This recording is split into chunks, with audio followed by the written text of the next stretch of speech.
Good morning, wrestling fans. Welcome to PWR today for Thursday morning, February 25th, 2021 on the Manly Call Meathead. And joining us this morning, as he does every Thursday morning, after a hot night of wrestling action, it's Matthew Thomas. Good morning, Matthew.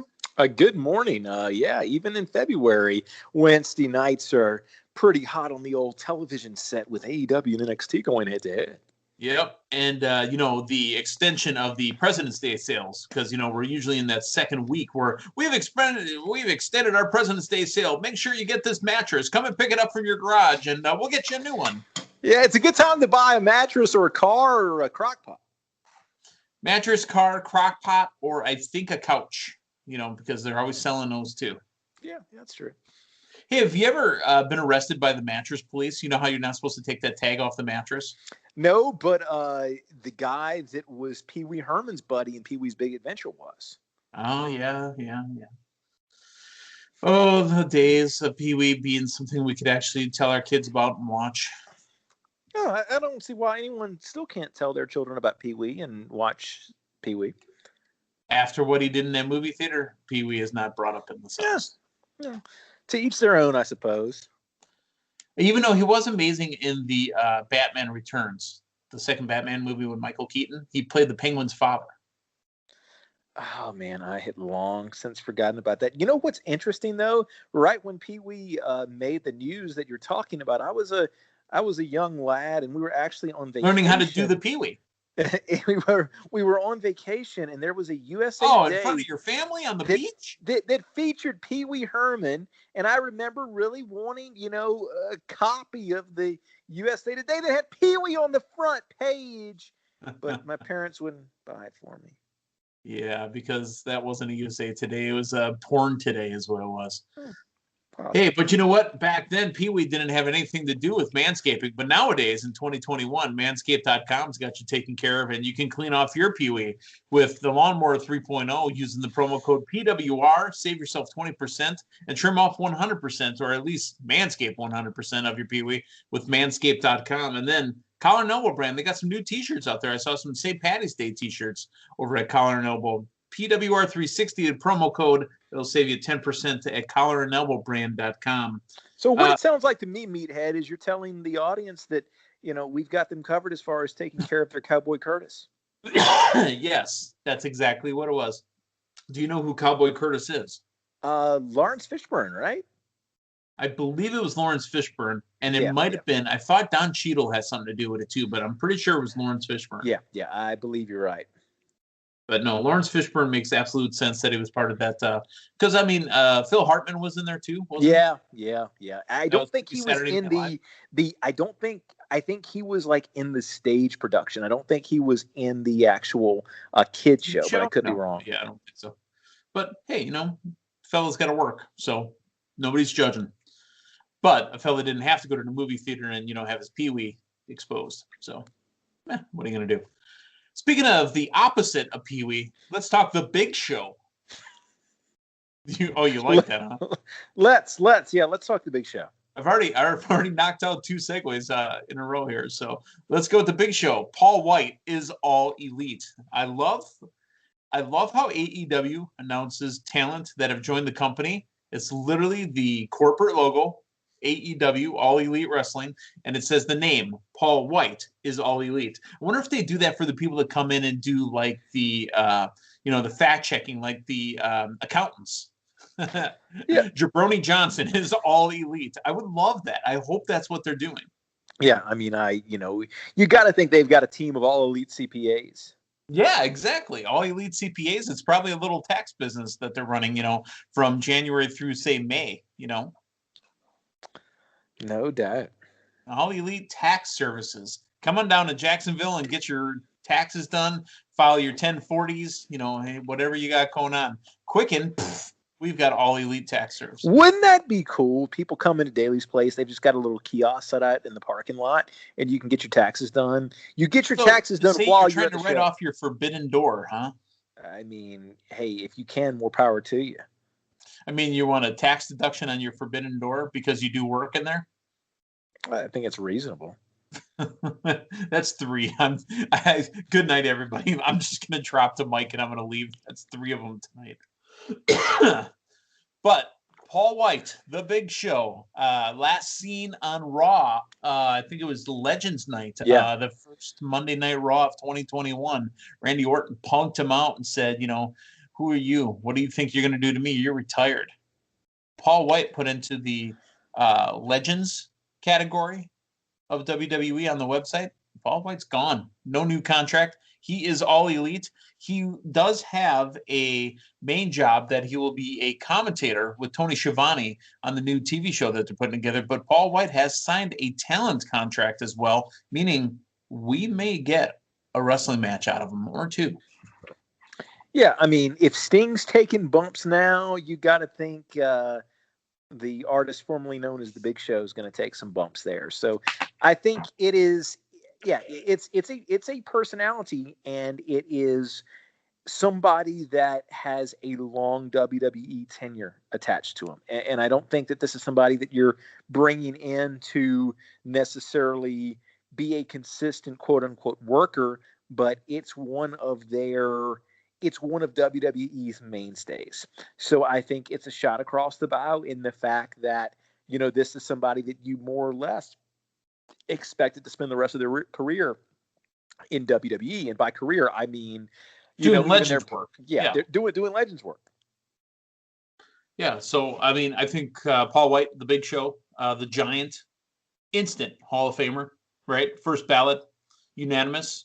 However, Paul Wight currently is going to go to work for AEW. And folks, don't get this wrong. You know this, I know this, the American people know this, that just because he's going to AEW doesn't mean he's not going to be welcome into the WWE Hall of Fame. I mean, Ric Flair used to run down WWE when he was in TNA Impact because he needed the money. Kurt Angle went over to Impact and made those movies where he kept mocking the people up in New York. Business is business, right? And, Triple H has shown this, that, if there's business to be done, they brought in the Ultimate Warrior, for God's sake. They brought back Goldberg, for God's sake. But right now, Paul Wight, the Big Show, will be at AEW working with Tony Schiavone on the new show, AEW Elevation. Your thoughts on the new TV show coming out on Monday nights on YouTube? I don't really know a lot about it. So it's a Monday night YouTube show. Do we know, duration? Is it hour show, 2 hour show, 3 hour, 4 hour, 5 hour? You never know. We've heard Tony Khan and we've heard Justin Roberts say that, he gets wore out because they put in 15 or 20 matches on AEW Dark. Yeah, there is certainly no lack of content with AEW. And it's interesting because you've got your 2 hours on TNT and the rest of it is kind of go after it if you want it. So it's interesting. I mean, we're seeing that's kind of where most of the women's tournaments taking place. And when you really stop and think about AEW and the setup and the ranking system, I mean, it is a very extensive product. And I think a lot of times it's easy to forget that with the 2 hours that you see on TV each week. So Paul Wight is AEW, and Tony Schiavone, very happy to say I haven't worked with the man in over 20-some years. So, and that's true because Paul Wight, the Big Show, showed up in WWE in 1998 at St. Valentine's Day Massacre. Yeah, might have been 99. Let me check. I think it was 99. I think it was 99 if I'm not mistaken, but I could. Yeah, 99. That sounds a lot more like it because Jericho debuted later on that summer. Yeah, no, I mean, he's definitely got a lot of longevity with that company. And yeah, I mean, I think had live audiences been around at this point, I think you probably would have seen the premiere in front of a live audience. Right. But it's another win for AEW. Okay. Last night I had the opportunity. My viewing was side by side. I didn't watch it in one room and then watch the other or flip back and forth. I watched side by side. I flipped audio back and forth, right? Because I was doing the apps instead. I don't think last night was counter-programmed back and forth because, boy, they seem to have commercial breaks at just about the exact same damn time. And you know what? The whole collusion that's going on, Rodney Ruxin of the networks and this formula and these algorithms of when you should take commercials and when you should have content on. I'm getting a little tired of that. I need networks to understand that during the commercials, other networks are going to have content on. Somebody's got to counter program against that. Matthew, what do you think? No, and I've been very curious in the past several weeks to see what segments are going up against other segments, and it's an interesting way to watch the product. I actually last week I had them both on delay and tried doing one segment into the other segment. So basically the opening segment or match of NXT versus AEW. It got a little bit old. I didn't do that this week, but it's an interesting way to go about it. So let's talk AEW first. AEW, again, per their formula or their algorithm, doesn't start off with a promo in a ring a lot of times. They start off right hot with a match, and it wasn't a 17-man tag this time. Yeah. It was an opening match with the former AEW World Champion Moxley taking on the Hollywood Hunk, Ryan Nemeth. This was a squash, if I would ever say a squash. And then after the match, Moxley is talking about the match coming up with Omega, the exploding barbed wire. No, wait, it's the barbed wire exploding death match, right? Something like that. Yeah, this I think is probably as close as you're going to get Dynamite to starting with a promo, because we actually had the match to begin with, and then we had Moxley go into the promo to sell the main event, for the pay-per-view. And I think it's noteworthy as to where this formula would differ from a WWE formula. A WWE formula would traditionally feature the number one contender or whoever it may be coming out there, cutting a promo, getting interrupted, and then we would see that person back most likely in the main event. But this was, this match was marketed ahead of time. It was, for all intents and purposes, a squash match, but we got, I thought, a really good Moxley promo, and it garnered my interest in this match as much as it's been thus far, because Moxley provided a good reason for this match, and that being the fact that he is an addict, and that, someone of sound mind and body should not want to compete in this match, but, he's got a bit of an issue. That made a much more logical sense to me than, last week, where it was kind of sounded all fun and games. Hey, let's have an exploding barbed wire match. Yep. So he did a good job of saying why and giving me some interest in this. And the thing of it is, like, I'm enjoying this heel run with Omega, but he does not strike me as someone who wants to participate in this gruesome match. It just seems like kind of this whimsical character. And so I have a hard time. Omega did not sell it to me last week, but Moxley came a lot closer last night. Yeah, and I'm going to kind of deviate a little bit, and I want to ask you a question that you've been talking about for the last how many years? We've been told that Dean Ambrose in WWE was this crazy, wild, insane guy, but we never knew why or how. Did we get that last night? We got as close as I've ever seen tonight. Has it finally been explained to you who this character is? I mean, different names, but do you get it now? I got more understanding from last night's show than I've got in Dean Ambrose's career and Jon Moxley's career.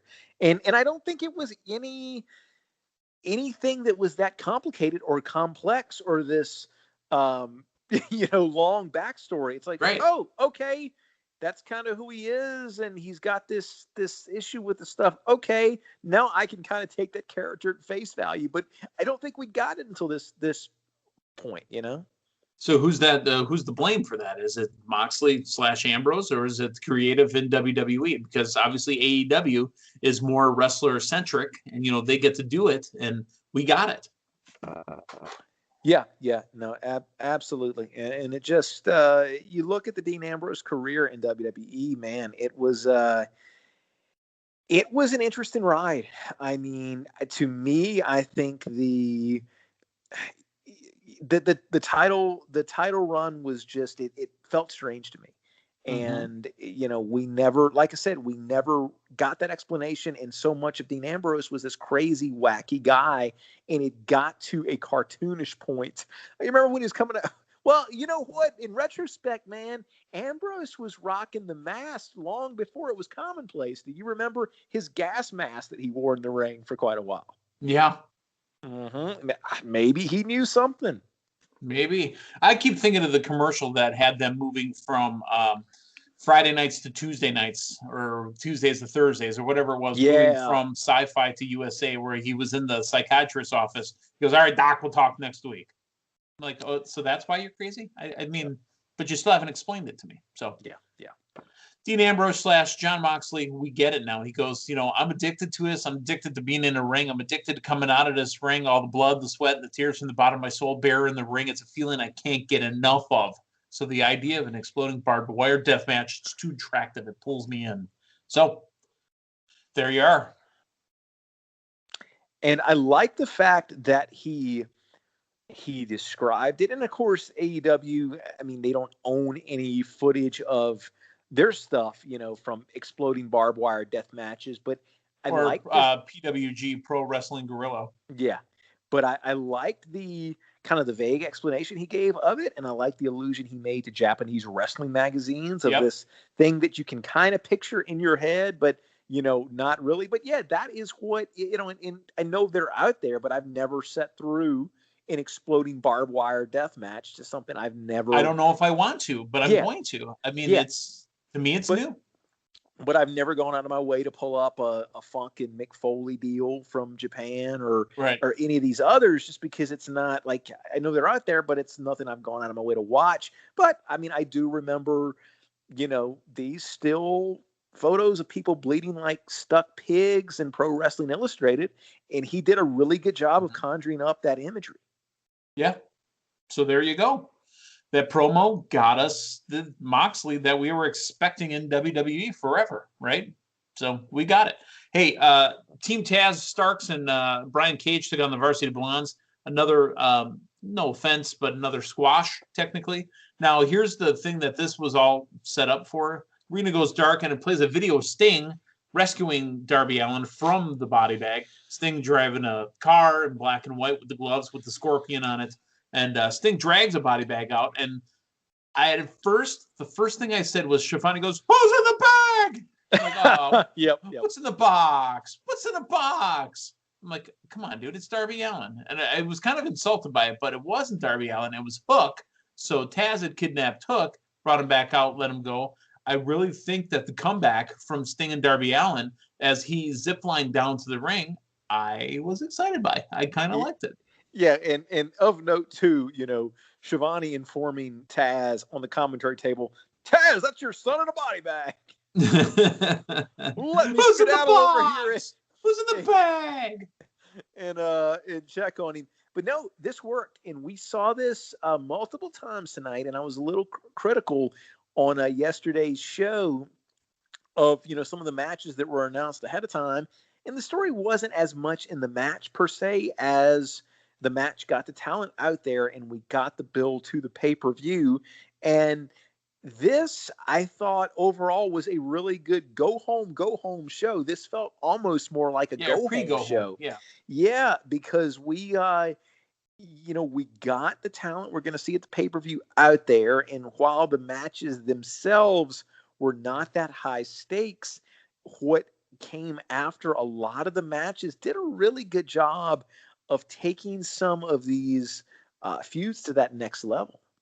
Yeah, and yesterday morning we kind of said, I don't know about these matches. You had said that, and the matches, you're right, weren't as much. They weren't counter programming, but it was the build after. So the one thing I had said was we had no announcement of what the Bucks were doing, or whatever it was going to be, or the Bucks were announced. They were taking on they were wrestling, but again, we didn't get a ton. Now the interview with Shivani interviewing Miro and the newlyweds Kip Sabian and Penelope Ford. Charas, come home. I will take you. You can fold laundry real good. It's okay, my friend. Dude, the letter that says, "Would you like a match?" Yes, no, maybe. Circle 1. Dude, so childish, but so funny, actually. Yeah, no, it worked. It worked. That's all I got. That's okay. Yeah, I mean, that's okay. No, it worked. It was there, and it wasn't offensive like a lot of the Miro stuff has been to me. Yeah. So he didn't say young boy. Yeah, it was a small enough dose. 10-4. All right. Brandon Cutler. Here's the thing. We know who Brandon Cutler is. We know that he's friends with the Young Bucks. However, Brandon Cutler, because no one really knows who he is or what he does, you have to mention he's 8-1 in his past 9 singles matches. Great. Here comes Inner Circle's Jake Hager, and he's going to blow right through him. Yeah. So, but that's fine. You know, the 8-1 still, he's 8-2 now in his last 10 matches, and that's fine. Here's the big story afterwards. Bucks come out, they call out Jericho and MJF, and we see Mama and Papa Buck. And then where's Jericho and MJF? Oh, they took Papa Buck's head and crashed it right into the trailer with their son's face on it. That was funny. And this was a movie-style setup where you have a callback to the beginning. They intentionally had them taking pictures in front of the trailer with the kids' names because then we go back and put blood on the trailer. Yeah, just don't get John Cena's dad involved. Again, I think Mrs. Dad should join up as well. I'd pay to see that. But here we are. The Miz parents are involved again. Or, excuse me, the Bucks parents are involved again. I really do think, as much as this makes Jericho and MJF look stronger, I think that the Bucks come out of Revolution staying the tag team champions. Yeah. Due to interference from Papa Buck or Mama Buck. I'll take it. I mean, we've already seen, some mothers utilized in AEW. I think there's room for some more. Private Parties, Isaiah Cassidy with Big Money, Matt Hardy, and the rented Hybrid Theory 2, Jack Evans and Angelico, taking on Hangman Adam Page. Big match. This was the top of the hour match. This was huge. This was a huge match. Now, Page gets a hard-fought victory at the end, but Matt Hardy over the speakers, you can't see him anywhere. You chose the Dark Order over Big Money Matt Hardy. I wanted to give you the world, but you betrayed me, baby. It was like Oz behind the curtain. Dude, we needed Vanguard 2 or 3 or whatever it is. Yeah. I needed Vanguard to come out and do stuff because other than that, then it made it corny. And Yeah. this is one I didn't like. I mean, it was funny, but it wasn't enough for me. But my goodness, as far as I'm concerned, match of the night across both shows. And I'll give you credit. Yesterday's program, you talked about your excitement over this match, and this was one to watch. And I think this absolutely delivered. I thought it was great from bell to bell.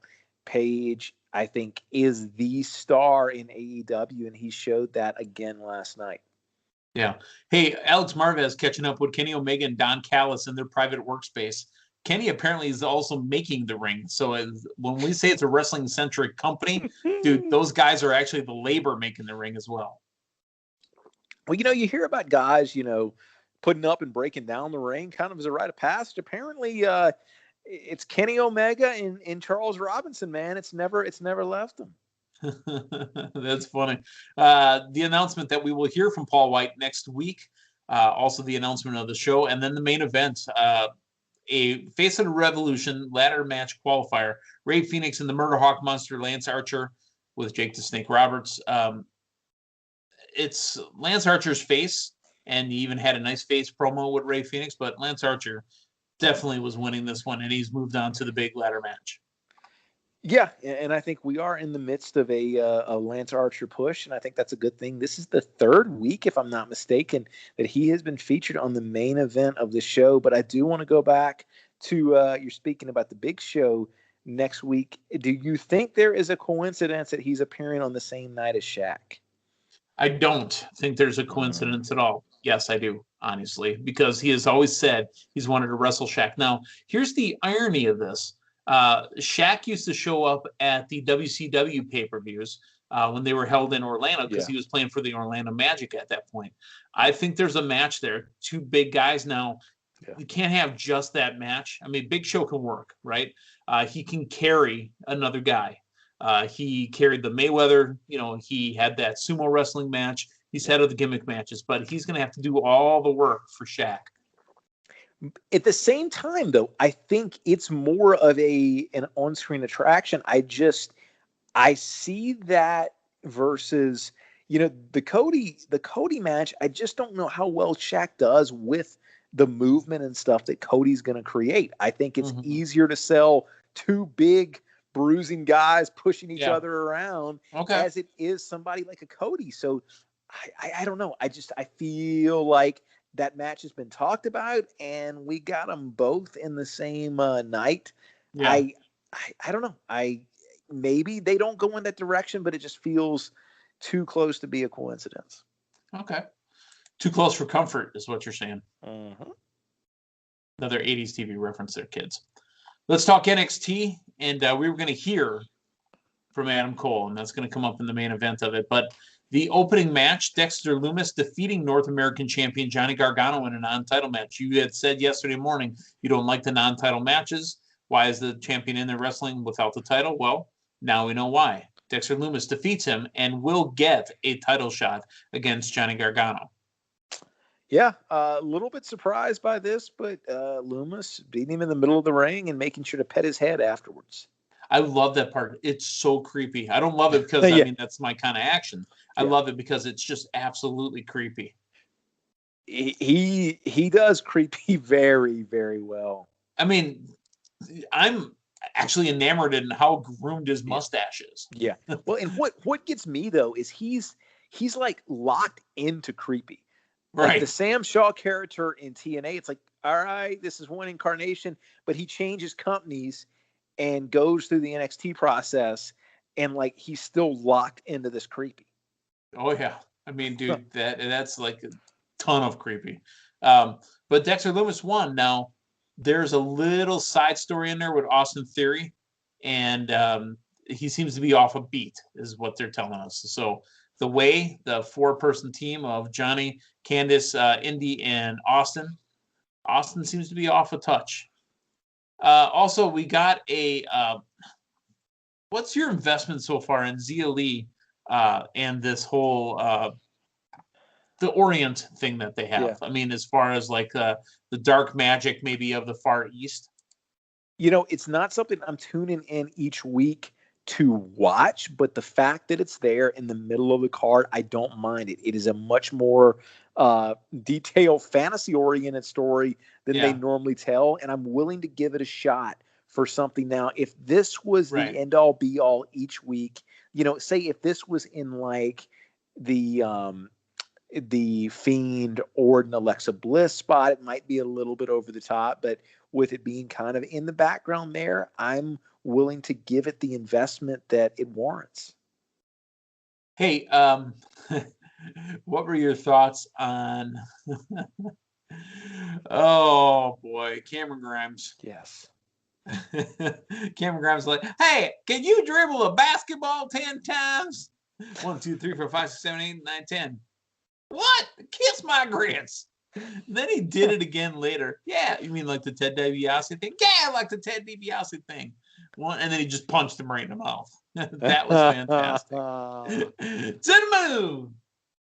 Oh, it's great. You know, and it's like one of those things. Like, look at all the mileage you're going to get out of Cameron Grimes before he even has to wrestle. Right, and that's the key, folks, is that he's not even have to take bumps to do this. Let me ask you this: does this? I know we saw it a little bit on the clip tonight, but does this get Virgil back into the picture? No, absolutely not. Absolutely not. But Virgil will take that paycheck. I mean, whatever you want him to do. Yeah. No. We didn't know if we were going to get it, but we did get it. It was Karrion Kross, Santos Escobar, in a no DQ non-title match. Basically, Karrion Kross defeated 3 men. They started outside. Karrion Kross looked pretty vicious, but the 3 men got their work done, and then going back and forth. But really, at the end of the day, there was no way that Santos Escobar was winning this match. Yeah, and I was, like we talked about yesterday, I didn't know if this was actually going to happen or not, but it pretty much gave us our guy going through 3 people. Yeah. And it made him look strong, and Santos Escobar looked smart. I mean, he had the plan, but Karrion Kross was going over. I mean, there was just no doubt in anyone's mind. Let's talk a main event segment, because that match was the main event. Adam Cole says he's sorry. Kyle, I'm so sorry. I ruined it all for us. I'm sorry. I seriously thought they were going to make out in the ring. That's how gross and creepy it was. He had Roddy come down and talk to him. I'm so sorry. And as you were watching it, I sent you a message, or I told you, I said, watch out, there might be generals in this. Oh, look at that low blow. Yep. Boy.